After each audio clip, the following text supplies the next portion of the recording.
Hello everyone, welcome to Python Life YouTube channel. So Python Life YouTube ఛానల్లో basic to advanced Java course అయితే మనం start చేస్తున్నాం. So ఈ Java నేర్చుకోవడం కోసం నీకు కోడింగ్ బ్యాక్గ్రౌండ్ ఏమైనా అవసరమా? సో కోడింగ్ బ్యాక్గ్రౌండ్ ఏమైనా అవసరమా అనేటువంటి దాని గురించి ఇక్కడ మనం డిస్కస్ చేస్తున్నాం. అయితే నేను ఏం చెప్తున్నానండి అంటే కోడింగ్ బ్యాక్గ్రౌండ్ అవసరమా అంటే అబ్సల్యూట్లీ నో అని చెప్తున్నాను. ఉండాల్సినటువంటి అవసరం లేదు, ఖచ్చితంగా అయితే ఉండాల్సినటువంటి అవసరం లేదు. ఉంటే వెరీ హ్యాపీ. ఓకేనా? కోడింగ్ బ్యాక్గ్రౌండ్ అనేటువంటిది ఉండాల్సినటువంటి అవసరం లేదు. ఒకవేళ ఉన్నా కూడా it's very useful. So no prior coding background require to learn Java. Prior ముందు ఓకేనా ఉండాల్సినటువంటి అవసరం లేదు అని చెప్తున్నా. సో మరి ఈ జావా అనేటువంటిది ఏమని చెప్తున్నాం? ఓకేనా, వన్ ఆఫ్ ది ఓకేనా గ్రేట్ ఫస్ట్ ప్రోగ్రామింగ్ అని చెప్తున్నాం, ప్రోగ్రామింగ్ లాంగ్వేజ్. మరి ఎందుకు ఇది గ్రేట్ ఫస్ట్ ప్రోగ్రామింగ్ లాంగ్వేజ్ అని చెప్తున్నాం అంటే జావా అనేటువంటిది pure object oriented programming language. It having huge library, it having huge community and huge library. So కాబట్టి జావా అనేటువంటిది one of the first great programming language.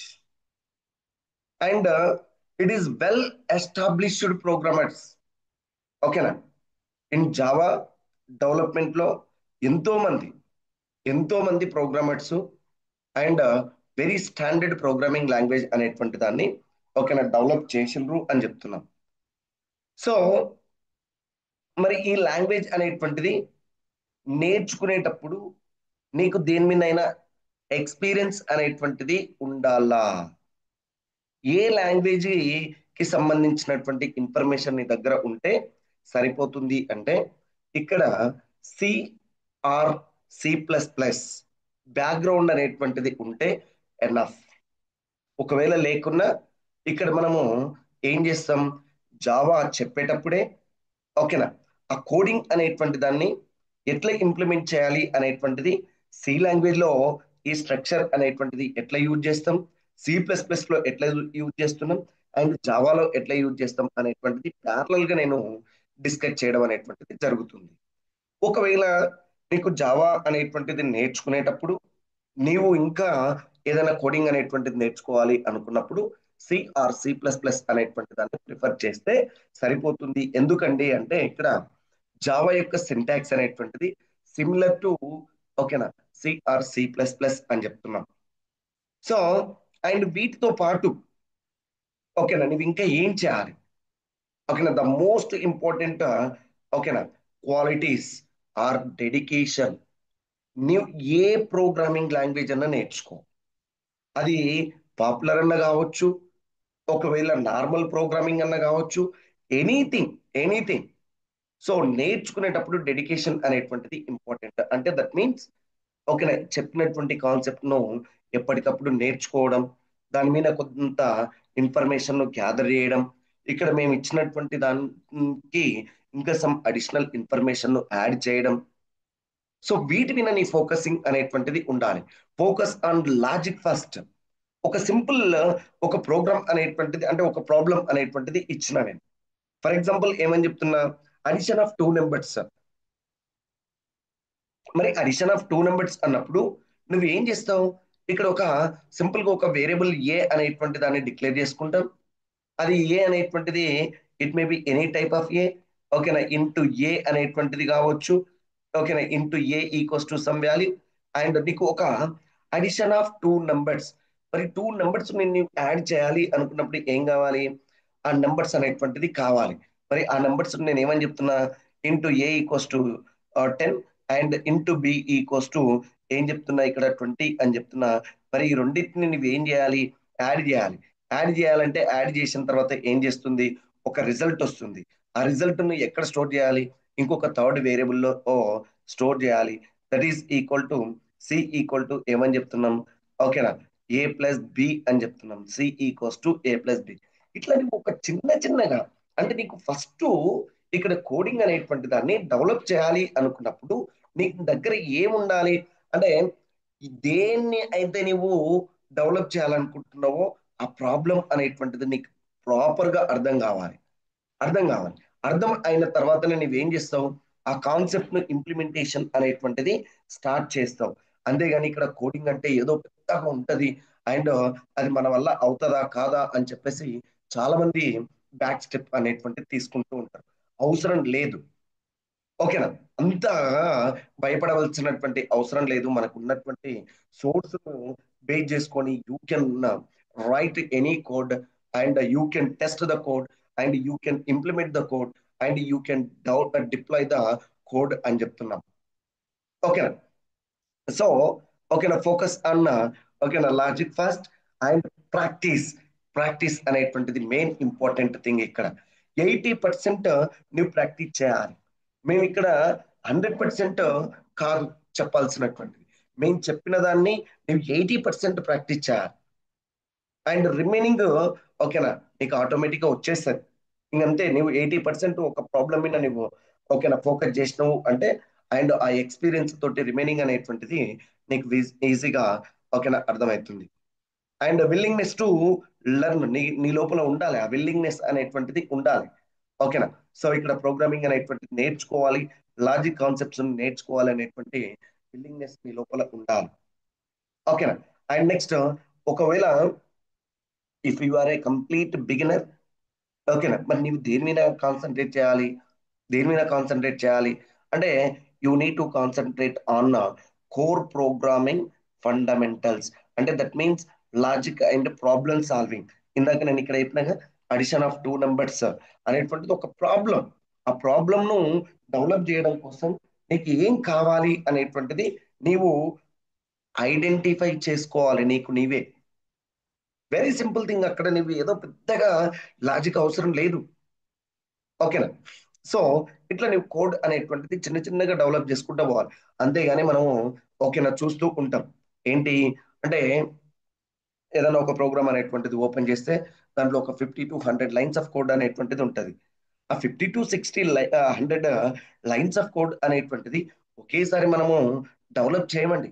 అక్కడ మాడ్యూల్స్ అనేటువంటివి ఉంటాయి. ఒక మాడ్యూల్ అనేటువంటిది నీకు ఏం అవసరం? Addition of two numbers. దాంట్లోనే ఇంకొకటి ఏముంటది? సబ్స్ట్రాక్షన్. ఇప్పుడు ఏంటి ఒక క్యాల్కులేటర్ కు సంబంధించినటువంటి ఒక ప్రాజెక్ట్ అనేటువంటిది చేయమన్నారు. మరి క్యాల్కులేటర్ లో ఏం ఆపరేషన్స్ ఉంటాయి? Very basic level operations, additions, subtractions, multiplications, divisions.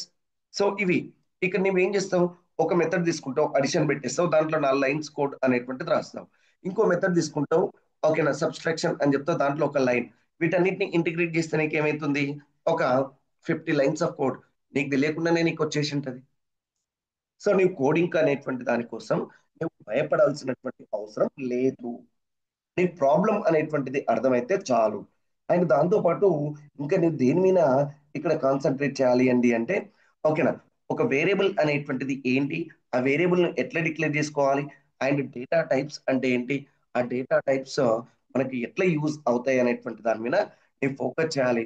అది వెరీ బేసిక్ లెవెల్ కాన్సెప్ట్స్. ఓకేనా, వాటిని వెరీ క్లియర్ గా ఏ ప్రోగ్రామింగ్ లాంగ్వేజ్ లోనైనా variables, data types and next ఇక్కడ ఉండేటువంటి control flow statements and next control flow statements and methods or లేదంటే functions అనేటువంటివి ఓకేనా వెరీ బేసిక్ లెవెల్. అవి సిలో వస్తాయి నీకు, ఇక్కడ C++ లో వస్తాయి. కాబట్టి ఓకేనా వాటి గురించి మనం భయపడాల్సినటువంటి అవసరం లేదు. అండ్ నెక్స్ట్ దేని మీద కాన్సన్ట్రేట్ చేయాలి ఇక్కడ అంటే object oriented programming. Object oriented అంటే ఏంటి అంటే the language which is support class, object, data encapsulation, data abstraction, inheritance, polymorphism, ఓకేనా మెసేజ్ పాసింగ్, డైనమిక్ బైండింగ్ అనేటువంటి కాన్సెప్ట్స్ సపోర్ట్ చేస్తుందో ఆ ప్రోగ్రామింగ్ లాంగ్వేజ్ ని మనం ఏం చెప్పాలి అంటే ఆబ్జెక్ట్ ఓరియంటెడ్ ప్రోగ్రామింగ్ లాంగ్వేజ్ అని చెప్తాం. సో ఈ కాన్సెప్ట్స్ మీద నువ్వు కొద్దిగా కాన్సన్ట్రేట్ చేస్తే నువ్వు వీటి నుంచి రిమైనింగ్ వచ్చేటువంటి అడ్వాన్స్డ్ కాన్సెప్ట్స్ ఏవైతే ఉన్నాయో వాటిని ఓకేనా you can implement your own way. First నీకు బేసిక్స్ అనేటువంటిది తెలిస్తే కోడింగ్ అనేటువంటిది వెరీ ఈజీ. ఆ తర్వాత 100 లైన్స్ అయింది, 200 lines, 300 lines, 500 lines, 1000 lines of code అనేటువంటిది కూడా నువ్వు ఒక ప్రాజెక్ట్ లో ఇంప్లిమెంట్ చేసుకుంటూ పోవచ్చు. ప్రాజెక్ట్ అనేటువంటిది ఓకేనా, not developed in single day and single week. ఓకేనా, it is ongoing process. ఒక 1 ఇయర్ 2 ఇయర్స్ మనం దాంట్లో వర్క్ చేయాల్సి ఉంటుంది. ఏ రోజు ఏ మాడ్యూల్ను ఓకేనా యాడ్ చేసుకుంటూ పోతాం అండ్ ఫైనల్ గా వాటన్నిటిని టెస్ట్ చేసి అండ్ డిప్లాయ్ అనేటువంటి చేస్తాం. కాబట్టి నువ్వు కోడింగ్ అనేటువంటి దానికోసం నువ్వు భయపడాల్సినటువంటి అవసరం లేదు. అండ్ ఓకేనా, సో ఇది ఇక్కడ కోడింగ్ బ్యాక్గ్రౌండ్ అనేటువంటిది నాట్ రిక్వైర్డ్. ఓకేనా, వైల్ లర్నింగ్ అంటే బిఫోర్ లర్నింగ్ జావా, జావా కంటే ముందు నీ కోడింగ్ బ్యాక్గ్రౌండ్ ఉండాల్సినటువంటి అవసరం లేదు అని చెప్పడం కోసం ఓకేనా ఈ వీడియో అనేటువంటిది రికార్డ్ చేస్తున్నాం.